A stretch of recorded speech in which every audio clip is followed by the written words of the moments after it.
Hey everybody, I'm going to try to do this as quickly as I can. My mom's in the shower and my 8-year-old nephew's asleep, so try to do this best I can. I want to talk about, first of all, as you can see up there, I want to talk discussing we're basically discussing how WWE'14, because we know there will be a sequel to WWE'13, how THQ can improve on WWE'14.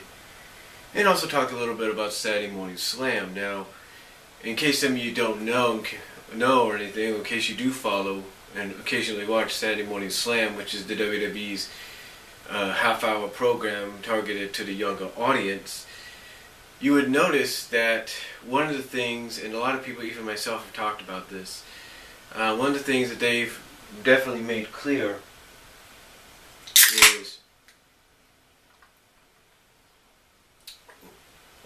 is the fact that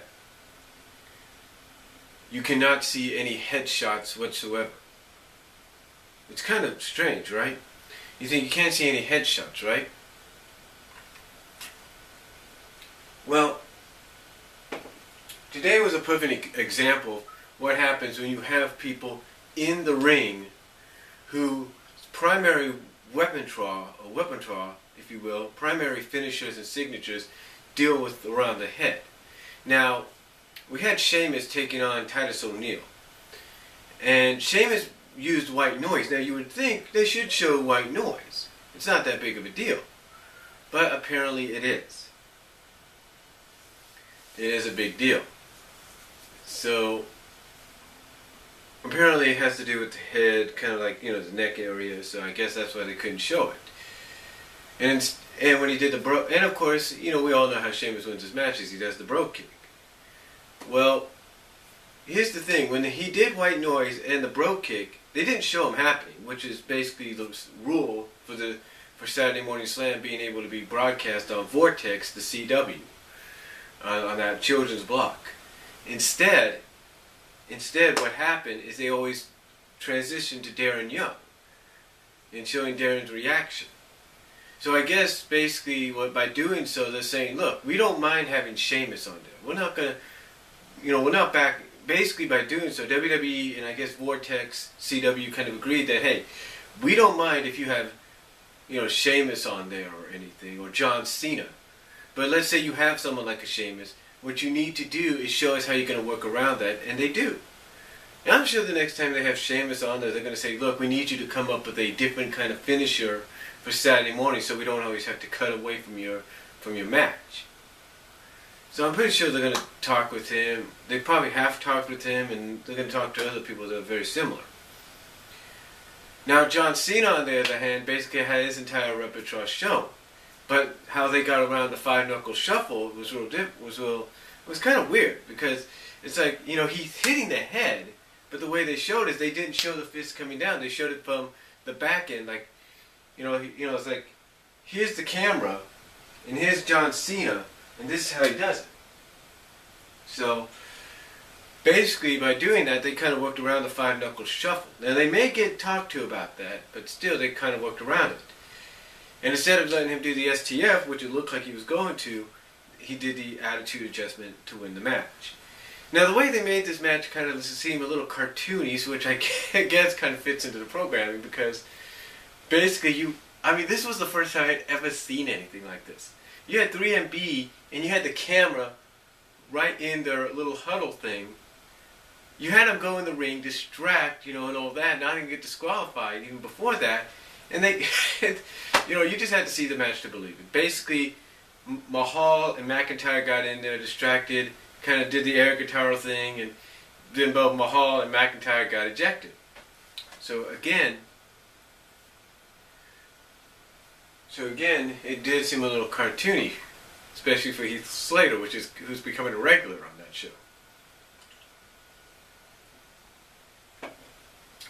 Anyway, to me, what happened today with Saturday Morning Slam is WWE basically, like I was saying, kind of showed how they're going to work around people like Sheamus and maybe Wade Barrett, and who knows who else they're going to get on Saturday Morning Slam when it comes to the headshots. Now, again, I'm pretty sure they're going to talk to them about that. Let's say if they have Wade Barrett on in the future, they're going to say, Wade, instead of going for your, your bull hammer, souvenir, whatever you can call it, go for Wasteland. Or go for your Winds of Change and win the match like that. I mean, look, when Kofi was on the first match there, instead of going for Trouble in Paradise, which he did, but he missed it, what did he do? He ended up he won with a crossbody. So they're going to try to talk to them, I'm pretty sure they're going to talk to the superstars and kind of work things out, which they have been doing.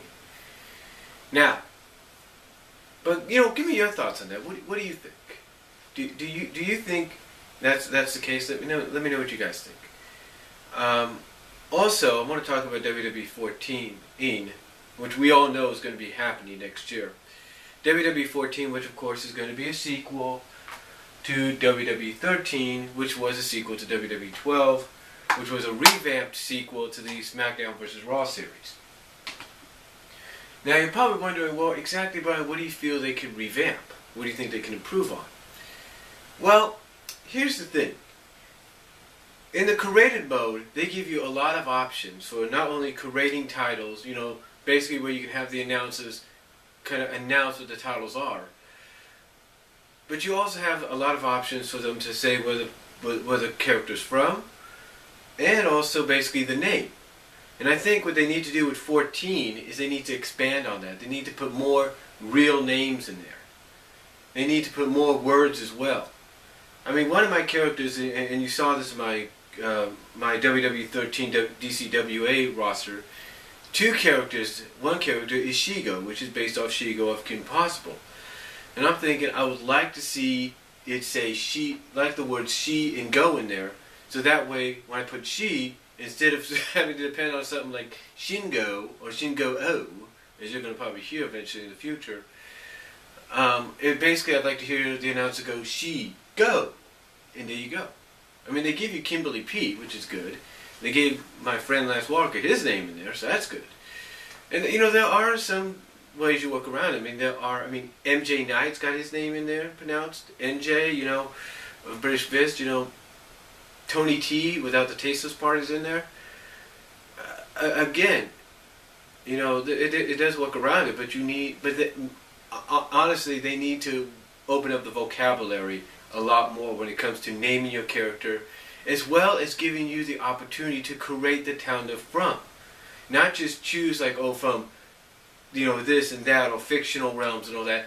They need to improve by letting you create your hometown, create where you're from. Like again, let's go back to Shigo. Instead of having her be from, let's say, wherever she wants, you can have the announcer go from, just going like something like, introducing the opponent, from, go, city, or whatever. It would work. To me, it would work, and I think that's what they need to do. They want to expand on the creative portion, allow people to create the hometowns, name the hometowns, or give names to the hometowns of where the characters are going to be built from. You know what I'm saying? Or announced from. I think that's one way they can work on that. Again, they just need to open up on the vocabulary. Another created section they could work on as well is allowing you to create a custom entrance video for tag teams. So you don't always have to depend on making a highlight video, and as Chubby Emu pointed out here on YouTube, have the possibility of having some moves on your created characters' movesets reset to default. Instead of risking that chance and improving on it, which they will, and I'm pretty sure they will, but also, like I'm saying, give them an opportunity to create an entrance thing. Create an entrance. You know what I'm saying? Allow them to put the name and everything of the team. And kind of choose the two characters you're going to team together, and then have the highlights kind of like highlight of one here, one there. You get the idea. Like have highlights of say for example, my Angry Joe character, have some scenes from his Titantron, and mix in a little bit of Lynn Carras, his partner in this game, his tag team partner. You get the idea. You kind of get what I'm saying. I think that's one thing they should do, is improve on the created entrance mode by allowing you to do a tag team entrance and allowing you to blend two characters' entrances together. or at least do something like that. Another thing I think they need to do is when you have the custom championships, you need, again, vocabulary needs to be expanded on. I mean, you allow people to go like use just one letter sometimes. What you need to do is allow them to use more than that for the created championships. Also, also go back to the drawing board, go back to the old school, about 3 years ago, and allow them to create a custom championship instead of revamping an already established one. Allow them to make their own faceplate, allow them to create this and that. Allow them to do that. Another thing I think they need to work on is improving the elimination chamber and allowing the divas, just like they had done years ago, to be part of that as well. The only way I see that ever happening is through Xbox Online and possibly having to choose the cage match itself for whatever. But improving by putting the divas in elimination chamber situations would be great. I mean, you got them back to 6-man tag deals. You got them back to 6 diva tag deals, 6 diva Hell in the Cells, and whatever. The next step is the elimination chamber part. That's what you need to do. That's what you need to do, and you need to do it correctly. You need to make sure you do it right. And again, these are just improvements, and also the server definitely needs to be improved on a lot. I mean, yeah, they fixed it here, but they need to make sure it's right and ready to go without any problems before release. That's what I feel they need to do with the upcoming sequel to WWE'13, WWE'14. They need to do that. And I think they know that. Again, just a lot of things for WWE'14 that can be improved on. Expand on the created arena deals. Let people make it more customable for people instead of what you give them. I mean, you gave them 5 selections, give them 10 more venues to work from. I mean, go study armories, go study, parks, high school gymnasiums, actual high school gymnasiums and stuff. Go to community buildings, do things like that. And and basically try for a more realistic standpoint of how it would really look. Allow them to have that customization, if you know what I mean. Make it more customable and more, free range for the people. That's basically what I feel WWE'14 can improve on, and that is basically the customization, the created modes, the community creations, the created modes is what they need to really, really work on for WWE'14. Yeah, there's other things they need to work on as well, like getting rid of the glitches, making sure there's none there, making it as smooth of a ride as can be. But basically make back to basics and for the created championships, allow them to make their own faceplates and stuff like that. Venues, basically a huge expansion needs to be made. A huge expansion needs to be made and improved on for WWE'14 and made more for free, give basically the players and the consumers more free range. So that's all I'm going to say on WWE'14 and what I feel created mode, in a created modes way, needs to be really improved on and expanded on. And also my take on Saturday Morning Slam, and especially this day's edition of Saturday Morning Slam will be yesterday's edition as soon as you probably see this. So let me know what you guys think down below. Comment if you like, and I'll talk to you all later.